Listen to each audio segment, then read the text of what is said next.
Hey guys, I'm Mike, and Paul Verhoeven is one of my favorite directors of all time, and I just don't think he gets enough credit. He's made some of the best action movies of all time, like Total Recall, Starship Troopers, and his unquestionable masterpiece Robocop, which crazy enough came out 30 years ago. On the surface, you can't really tell just how smart these movies are.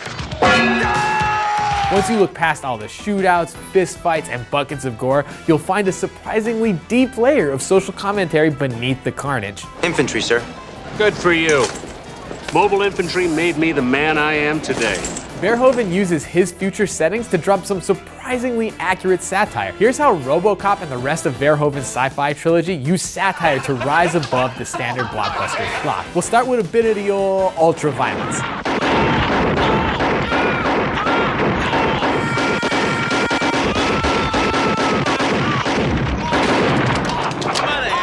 Verhoeven's films have a tiny reputation for their over-the-top violence. And that's pretty fair. But there's a method to his madness. It's not there to gross you out, it's there to make you laugh at how excessive it is. Sie at the party, Richter! The MPAA gave Robocop an X rating 11 times before enough cuts were made to justify an R. The edits toned down the brutality, but it actually made the movie more disturbing. Like in this scene where Ed 209 blows this board member away.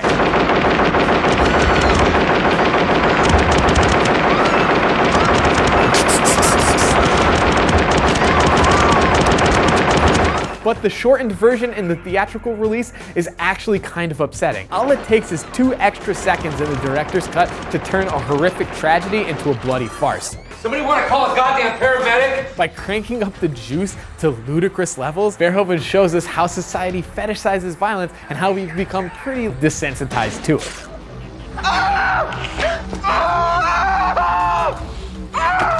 Take this escalator chase scene in Total Recall. Arnold uses this completely innocent bystander as a meat shield for way too long. This dude gets absolutely shredded for doing nothing more than standing in front of Arnold Schwarzenegger on an escalator. But our hero barely bats an eye as he uses this poor man's corpse to absorb bullet after bullet, and the villains literally trample his corpse as they give chase. It's the same with Starship Troopers. By the end, we've seen so many people ripped in half that the concept of a midsection has lost all meaning. We're inundated with violence from an early age, but when you see that cartoon brutality in these realistic-ish movies, it's so shocking and outrageous that you have no choice but to laugh. Another area where Verhoeven's humor shines is when he satirizes the media. The very first shot of Robocop is an in-universe broadcast called Media Break. You give us 3 minutes, and we'll give you the world. These way too cheerful reporters introduce us to Robocop's bleak future. Civil war in Mexico, out-of-control weapons satellites, apartheid militias with neutron bombs, and to top it off, the crime wave in old Detroit that kicks off the entire plot of the movie. Today, it just seems like classic cable news fear-mongering, but in 1987, the 24-hour information onslaught was still relatively new. Look at Total Recall and how the news talks up the dangerous rebel terrorists. And more violence last night on Mars, where terrorists demanding independence once again halted the extraction of turbinium ore. As the footage just shows government troops massacring prisoners. It's a brilliant narrative device, and it reminds me how Frank Miller used TV panels to flesh out his future Gotham in The Dark Knight Returns. I'm not sure if it's a direct reference, but Miller did write Robocop 2 and 3, so someone was clearly a fan. Either way, my favorite parts are the commercials. You picked the heart. Extended warranties, financing, qualifies for health tax credit. They add a ton of flavor to the world and give Verhoeven a chance to make fun of their not too distant future culture. Like how consumerism has gone completely crazy, and Cold War fear-mongering has gotten to the point where it's used to just sell board games. Like Nuke 'em. Get them before they get you. I'd play Nuke 'em. I mean, I basically do. And then there's the entertainment. Everybody in Robocop is obsessed with this dumb sitcom. I'd buy that for $1. Even for Verhoeven, it's a little far-fetched. I mean, a bad sitcom with a dumb catchphrase that millions of people inexplicably love?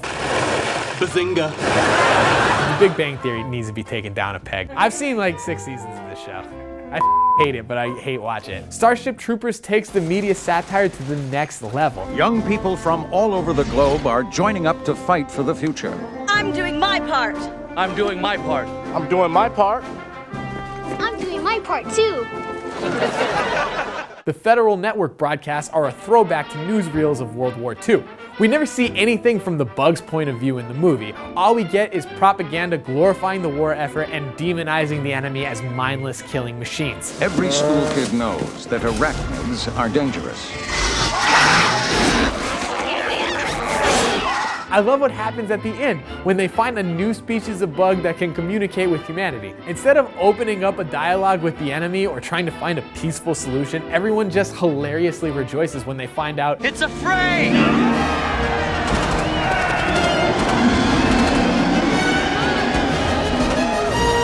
Verhoeven is very aware of the fact that you have to sell fascism to people by wrapping it in a pretty package. That's why the Nazis were obsessed with slick uniforms, but the film wants you to look past all the bullshit the government is selling and ask yourself, are we the baddies? In hindsight, the crazy jingoism and pro-war propaganda doesn't seem like a stretch after living through the Bush era. I don't think Verhoeven could have even come up with something as so stupid as freedom fries. You guys remember freedom fries?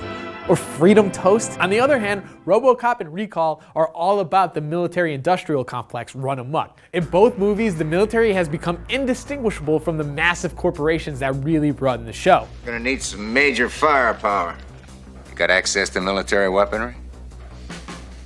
We practically are the military. In Robocop, OCP has actually bought the Detroit Police Department and is using it as a testing ground for fancy new weapons to sell to the government. They basically want to bulldoze the crime-infested slums of old Detroit and build a whole new city on the ashes, owned and operated entirely by OCP. Total Recall takes this outrageous example of unchecked corporate greed to the next logical step, where the corporate dictator of the Martian colony, also played by Ronnie Cox, literally has a monopoly on fucking oxygen. Cohagen doesn't give a f***.